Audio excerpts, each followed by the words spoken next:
Hora de conversar com o Eduardo Barão, direto da cidade que não dorme jamais. O Barão, nos próximos 4 anos, não vai ter um dia de folga, porque é impressionante, né? Cada dia uma loucura. Dessa vez, o mundo reage à declaração de Trump de que os Estados Unidos vão assumir o controle da faixa de Gaza. Barão, bom dia para você. Fala, Megali, bom dia para você, para Carla, para o Ivan. E mais uma vez, ninguém sabe se é verdade ou só uma falácia, mais uma, do presidente americano Donald Trump, que ontem surpreendeu o mundo ao se encontrar com o primeiro-ministro de Israel, Benjamin Netanyahu, e declarar que os Estados Unidos vão assumir o controle da faixa de Gaza, destruída pelos ataques israelenses nos últimos anos, né, nos últimos meses, e reconstruir a região. Donald Trump tinha acabado de dar uma entrevista coletiva dizendo que os Estados Unidos não pensavam em fazer isso, que a ideia seria os países da própria região, que tem países ricos por lá, assumissem aquela área. Segundo Donald Trump, não há a menor condição dos cerca de 1,5 milhão de palestinos continuarem vivendo naquela região que está em ruínas, está completamente destruída pelos recentes bombardeios. E por isso haveria necessidade de uma limpeza, identificar se tem alguma bomba, inclusive, por lá, e a partir daí reconstruir aquela região, transformando num dos lugares mais lindos do mundo, segundo Trump, a beira-mar, a faixa de Gaza é um lugar naturalmente bonito, que está destruído, evidentemente, por causa do que a gente viu na guerra. Mas, Megali, ninguém sabe se é uma falácia, se é mais uma daquelas histórias que o mundo para discutir as declarações de Donald Trump, e depois ele vai negociar algum tipo de acordo, exatamente como a gente viu recentemente com as taxações todas que ele fez e depois acabou recuando. É uma tática velha de Donald Trump, mas nesse caso específico ninguém consegue entender qual é o benefício, por vários motivos. Primeiro, ainda não terminou o acordo de paz entre o Hamas e Israel. Você ainda tem ali prisioneiros, reféns que foram levados pelo Hamas que estão na faixa de Gaza.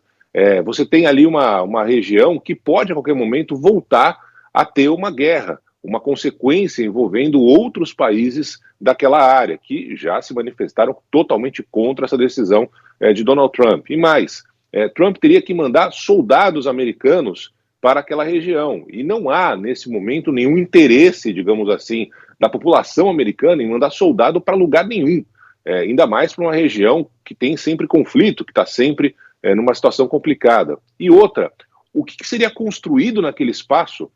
Vão construir uma Trump Tower, vão construir uma Disney, vão construir o quê na faixa de Gaza e com que dinheiro?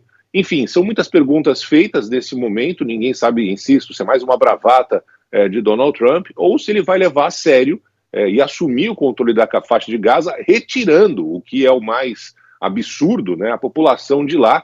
E para levar essa população para onde? Né? Ontem ele falava que o Egito, a Jordânia deveriam receber esses palestinos, mas os países não têm nenhum interesse em receber esses palestinos neste momento. Enfim, são muitas perguntas, muitas críticas às declarações de Donald Trump, num momento em que o cessar-fogo temporário ainda está em vigor, mas ninguém sabe se ele será definitivo com a retirada total das tropas de Israel daquela área. O Barão, a gente costumava ver parte da imprensa americana apoiando Donald Trump. A minha curiosidade é saber como é que a imprensa está abordando essas afirmações do Trump, né, esses anúncios que ele faz e sobretudo esse da faixa de Gaza. Há jornais que estão apoiando, há analistas que incentivam esse tipo de fala nos Estados Unidos? Tem sim. Tem as duas coisas, Carla, que é muito dividida a imprensa, né? Você tem aqueles, por exemplo, que dizem que esse tarifaço que o Trump anunciou, as contrapartidas do Canadá e do México já tinham sido dadas durante o governo Biden, e agora só o Trump está fazendo espuma em cima disso. Nesse caso específico, tem gente entendendo que só os Estados Unidos podem consertar a faixa de Gaza, muitas vezes sem compreensão das questões históricas que existem naquele espaço de terra, né? Questões importantes e que, enfim, muitas pessoas já morreram por causa disso. Então tem dos dois lados, e tem muita gente criticando, evidentemente, as declarações do presidente americano. Ninguém conseguiu entender. Se você assistir até a cara do primeiro-ministro Benjamin Netanyahu, ele olha com espanto as declarações de Donald Trump, porque é um espaço que tem uma questão histórica, uma guerra histórica, e é um espaço em que você vai precisar de muito dinheiro, muito investimento para tirar das ruínas que, infelizmente, hoje viraram a faixa de Gaza depois de todos os ataques israelenses.